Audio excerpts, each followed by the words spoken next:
مجھے کوئی پاکستانی فوج سے کیوں پرابلم نہیں ہے؟ ان کو کیوں پرابلم ہے؟ کیونکہ باقی سارے اداروں کو تو یہ کنٹرول کر کے بیٹھ جاتے ہیں.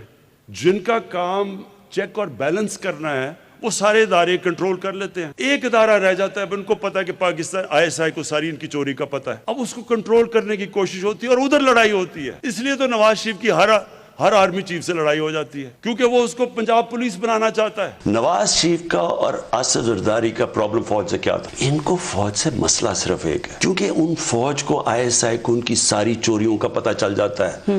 ان کو میرا سب کچھ پتہ ہے, لہٰذا مجھے کوئی چیز چھپانے کی نہیں ہے. ٹھیک سے ان کو پرابلم ہے کہ انہوں نے یہ چوری کر رہے ہوتے ہیں, اس لیے ان کی کوشش ہوتی ہے, جس طرح نواز شریف نے پنجاب پولیس کو اپنا نوکر بنایا, اس طرح اس کی کوشش ہوتی ہے فوج کو دبائیں.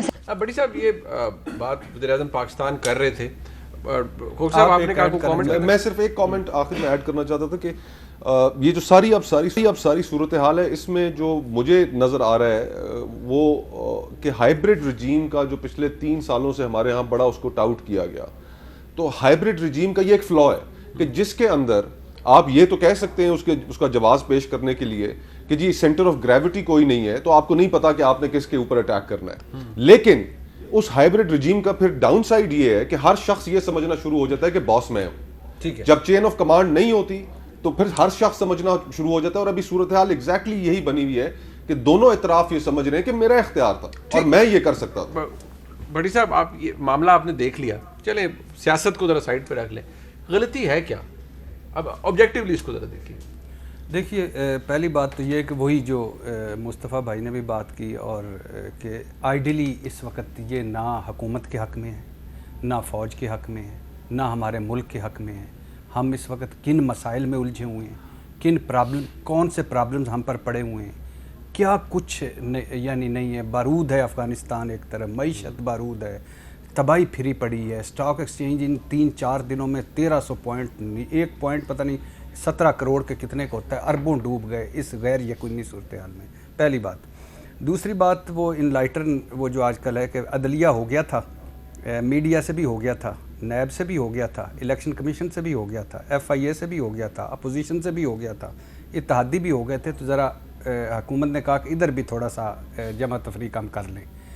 بات بنیادی طور پہ یہ ہے کہ مجھے بتائیں, یہ وزیر اعظم کا حق ہے, مان لیا کہ وہ یہ جو DGI کرتے ہیں, یہ میری اطلاع کے مطابق 6 مہینے پہلے سے ڈسکس ہو رہا تھا ود چیف اینڈ وزیر پرائم منسٹر.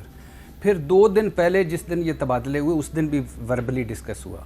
پھر اس کے بعد انہوں نے کہا, وہ کہہ رہے تھے کہ یہ 3 مہینے یا 6 مہینے ان کو رکھیں. ادھر بتایا جا رہا تھا کہ چونکہ یہ اگلے چیف کی رن میں ہیں, ان کو منیمم 1 سال کی کور کرنی پڑے گی. اور پھر یہ صرف یہ نہیں ہے, جب تبادلے ہوئے ان کے وزیر اعظم کو آگاہ کرنے کے بعد, اس کے بعد تبادلے جب ہوئے تو وہ NDU سے جنرل سعید نے کراچی جانا تھا, کراچی سے ندیم انجم نے ISI میں آنا تھا, ادھر سے فیض حمید صاحب نے پشاور جانا تھا, وہاں سے جنرل نعمان نے NDU میں آنا تھا. تو یہ ایک سرکل ہے, اور یہ سرکل اچھا. پھر اس کے بعد اگر یہ وزیر اعظم صاحب کا تھا تو اگلے دن ہو سکتا تھا, اس سے اگلے دن prime minister and army chief کو بلا کے, یعنی فوج ہے, بلا کے تو کہتے ہیں کہ یہ اس طرح وہ ہو سکتا تھا.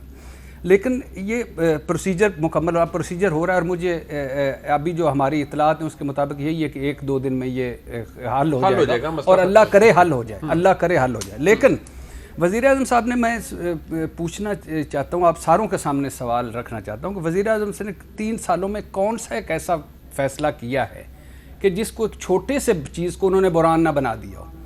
وزراء معاملین چلو اپنے رکھنے اور نکالنے چھوڑ دیں, تابش گور کیوں آئے تھے, کیوں چلے گئے, ندیم بابر کیوں آئے, کیوں چلے گئے, ظفر مرزا کیوں آئے, کیوں چلے گئے, IMF کے پاس دیر سے جانا, وہ فیاض چوہان 3 مرتبہ کیوں آئے تھے, کیوں چلے گئے, فردوس عاشق اوان مرکز میں کیوں, اور ادھر پنجاب میں کیوں, تانیہ ادرس, عامر کیانی. اچھا, بیوروکریسی تبادلے, پولیس تبادلے, chief election army chief extension notification, ایک پنگ پونگ سپریم کورٹ میں بنا دیا. کبھی وہ وزیر قانون استعفے دے رہے ہیں, کبھی ٹھٹھے مذاق چل رہے ہیں, کبھی ادھر جا رہا ہے, کبھی ادھر جا رہا ہے. چیئرمین نیب سے نیب آرڈیننس تک کیا معاملے ہیں. چیف الیکشن کمشنر کو تو وہ سنا ہے کہ رکھا, وہ پرویز خٹک صاحب جو ڈیفنس منسٹر کی بات, انہوں نے نام پیش کر کے تو 7 مسلم لیگی سے پوچھا کہ بندہ کیسا ہے.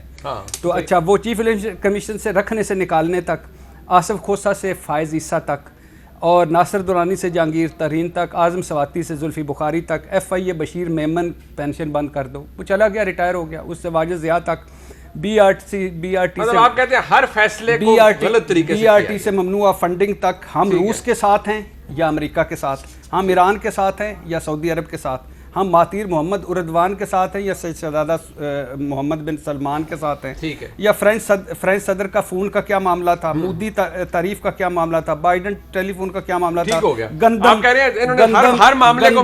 گندم، چینی، ایل این جی، مہنگائی، یعنی کوئی ایسا ایشو نہیں جو چھوٹا سا تھا اس کو بڑا بنا دیا. مطلب یہ وہ ایسا تھا کہ جس پہ ایک گھنٹے میں سارا کچھ ہو سکتا، لیکن اس کو بھی اور بدقسمتی سے کمپلیکیٹ کر دیا گیا، بدقسمتی سے. کھوکھر صاحب پھر بریک پہ جا رہے ہیں. جی میں صرف اتنا کہنا چاہتا ہوں کہ بھٹی صاحب نے بالکل درست نشاندہی کی، یہ سارے کے سارے حکومت کے جرائم ہیں، مس گورننس ہے، لیکن اس ساری مس گورننس کو بیساکھیاں پچھلے 3 سال سے کس نے پرووائڈ کر رکھی ہیں؟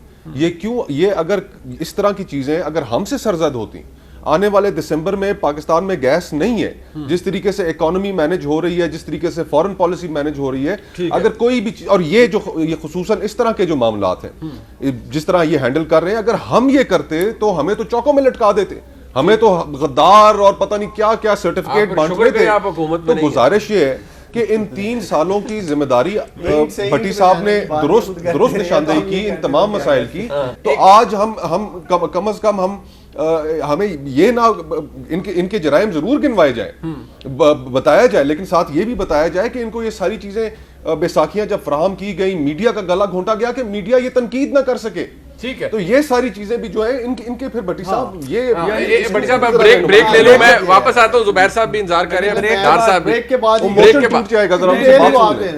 پروگرام کا موشن نہیں توڑنا نا، میں بریک مجھے کہا جا رہا ہے. دیکھو نا، ایک ہم نے سنا تھا کہ سائیں عثمان بزدار کو نکلوانا چاہتے تھے، اسٹیبلشمنٹ نکالا، تانیہ ادرس کو فوج نے رکھایا، آصف فردوس عاشق اوان کو فوج نے رکھوایا، تابش گور کو فوج نے رکھوایا، گندم ایکسپورٹ کر دو، فوج نے کہا تھا ایکسپورٹ کر دو، گندم امپورٹ کر دو، ایل این جی کا نہ کرو، ٹائم پہ مہنگے پہ نہ کرو، نہ کرو. اور دوسری بات ہے، اس پہ تو کھوکھر صاحب کو خوش ہونا چاہیے کہ سول گورنمنٹ کے ساتھ فوج موجود ہے، اگلی آپ آئیں گے تو آپ کے ساتھ موجود ہوگی فوج. کوئی اب یہ انڈیا کی فوج ہے یا امریکہ کی فوج ہے؟ بہت اچھے.